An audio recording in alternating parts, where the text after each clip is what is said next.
Hello, and welcome to LangThoughts episode 4. Today we're going to be discussing the reconstruction of Indo-European. Now, before we start, I need to introduce some concepts in phonetics, or the sounds. And by the way, we're not going to be discussing the reconstructed vowels for Indo-European. So consonants,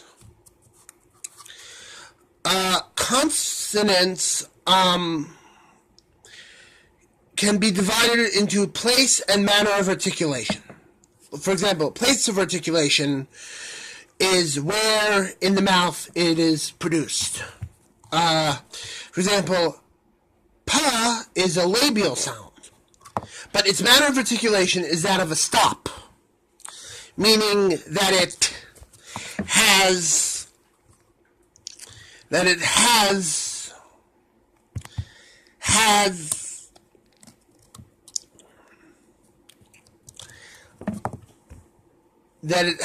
it completely stops the airflow. There are other manners of articulation, and we'll discuss them when we discuss the Indo-European.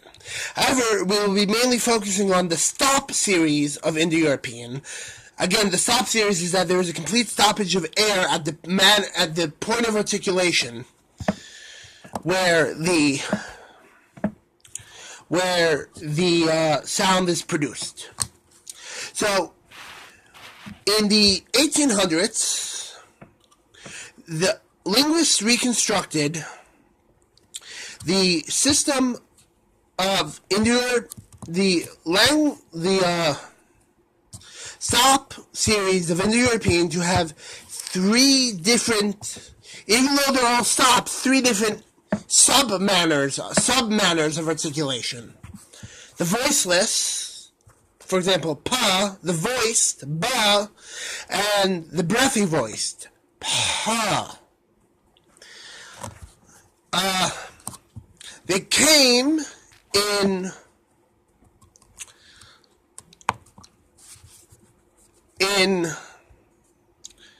five manners of articulation: labial, pa, ba, pa, though plain ba is rare;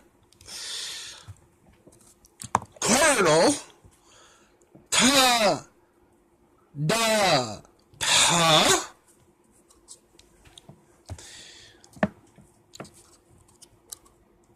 and then three dorsal series, which means that they're produced with in the back of the mouth.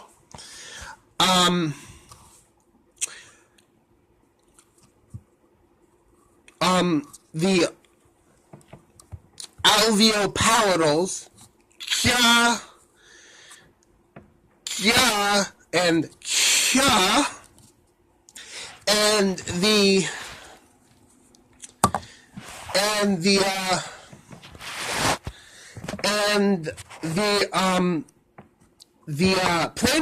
plain alveolars, ka, ga, ka, and the labial, not alveolars, velars. So, the first series that I mentioned in the dorsal should be called the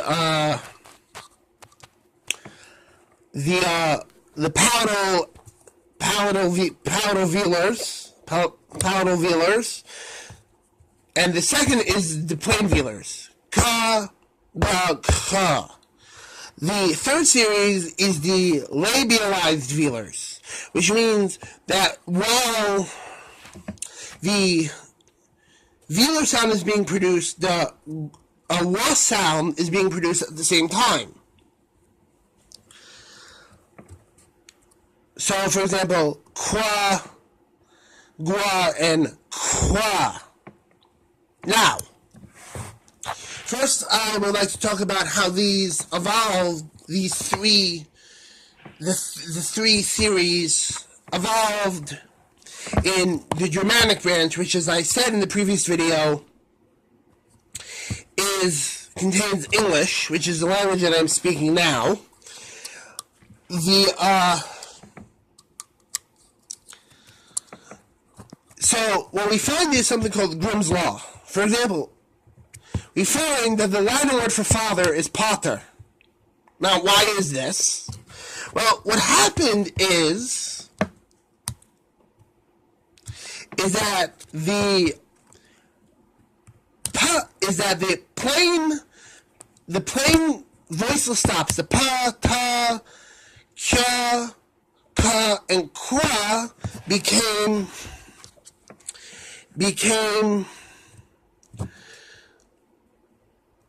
fricatives. In other words, that they are fa, sa, etc., cha for the dorsals.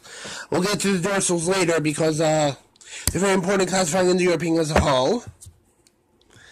The plain voice series, ba, da, and ga for the dorsals, became unvoiced, like pa, ta, and ka. That's why in Latin the word for teeth begins with a D, dent, but in English it begins with a T, teeth, or tooth. And the breathy voiced series became plain voice, ba, da, ga. Now,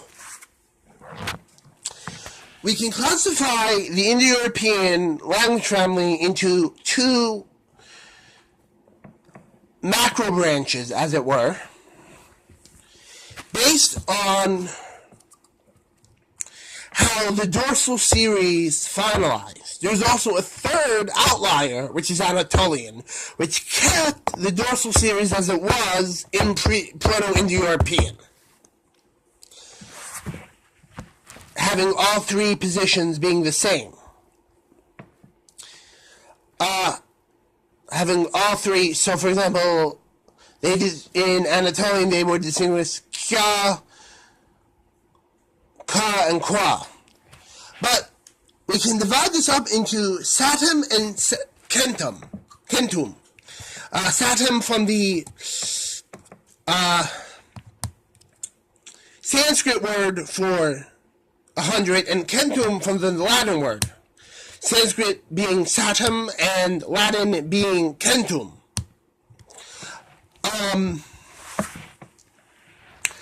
So what happened in the kentum branch was, the kentum branch contains all of the languages of Europe except for Albanian, Slavic, and Baltic. And all the others are satem, except, of course, for Anatolian, which I mentioned was not. And maybe Tocharian is a fourth category, but we'll get to that in a minute. Now,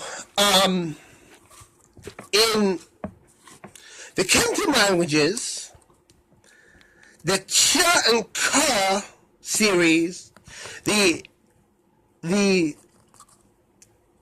velar, the palatal velar, and the plain velar series came together as one. So, for example, we have words like to know. No in Old English was pronounced kino. And it comes from Proto-Indo-European Guinea.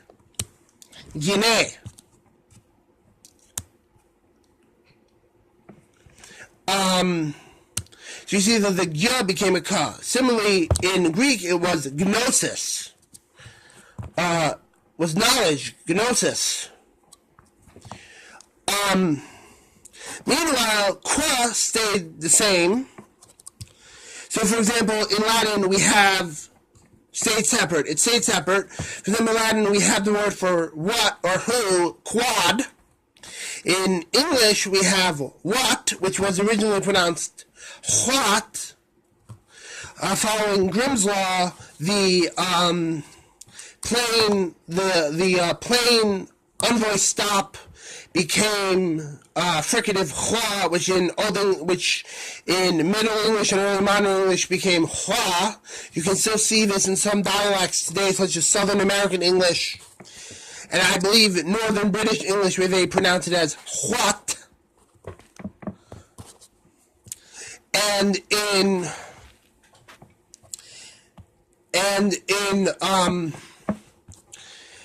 Greek, it became pod, because the qua sound, because it has both a velar aspect and a labial aspect, it became a P. This is a very common sound change.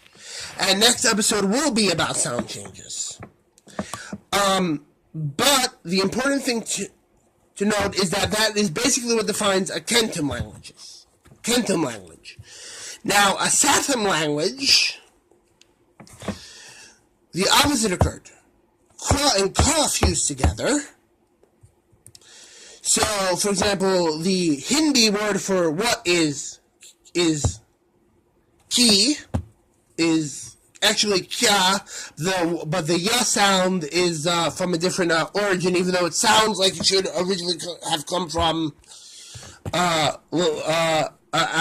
velar palatal.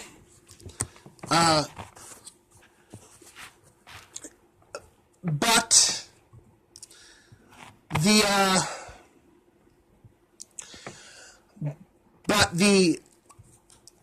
velar palatals became their own set of sounds. Usually sa, za, or usually sa, za, or sha, ja, depending on the language. For example, we find in Russian, which is the Satem language, the word for I know is znаю. The root of no being zna. And in Bengali, another Indic language, we find it, for I know is jani, the root being jan. Going back to Proto-Indo-European, kno, gino. So, that's basically what the division between Kentum and Satem is. Now, there are some fringe cases.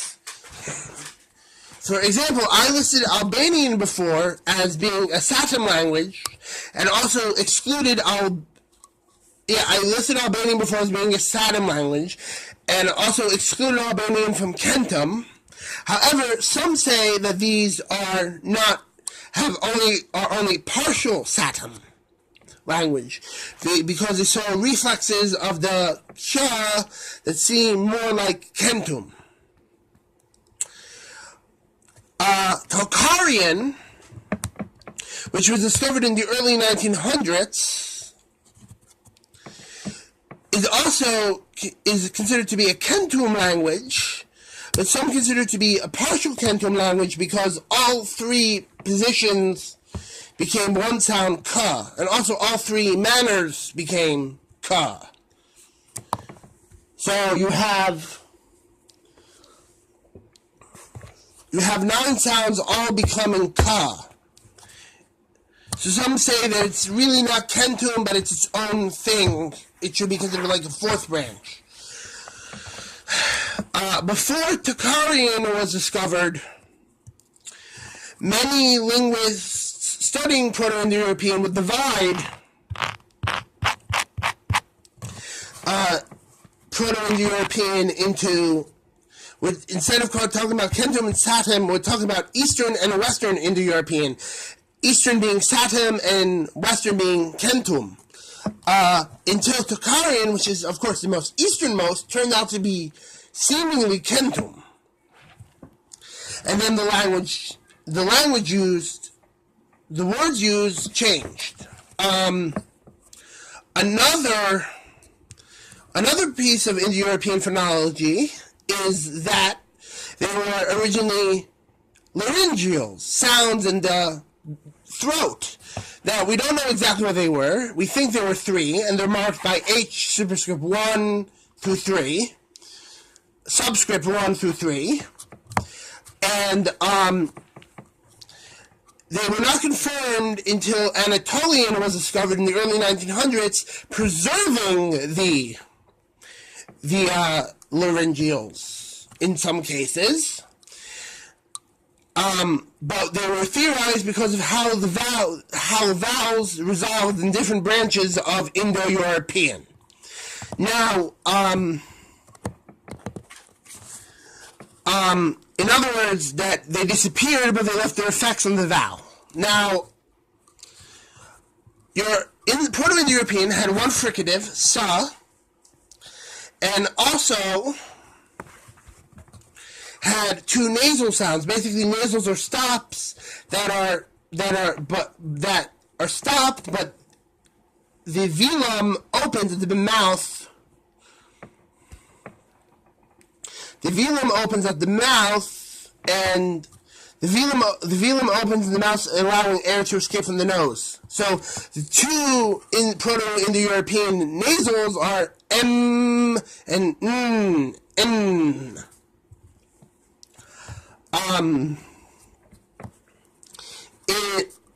They also had a trill, a ra, and a lateral, la, and two semivowels, ya and wa. However, given that we can find all of these sounds, except for the stops and the fricatives, acting like vowels, for example, theoretical word would be kran, or knt, and the fact that the semivowels are basically consonantal forms of e and u, some consider these not to be in the consonant system, in the vowel system, but having an alteration between being consonant and vowels. But having that, basically, that they can become a consonant in certain situations. That's basically all I have to say about the reconstruction of Proto-Indo-European and how it descended in the branches, but I would like to make one correction to episode 3, to episode 3. No, to episode 2, sorry. Yes, to episode 2. We're talking about morphosyntactic alignment.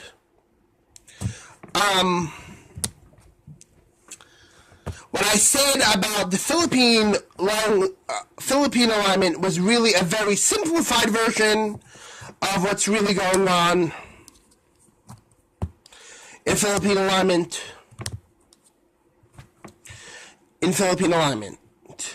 And was based basically on Tagalog or Filipino as it's sometimes known, and should not be taken as representative of all Philippine aligned languages.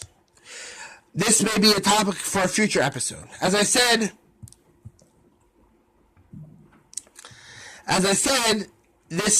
the next episode, episode 5, will be about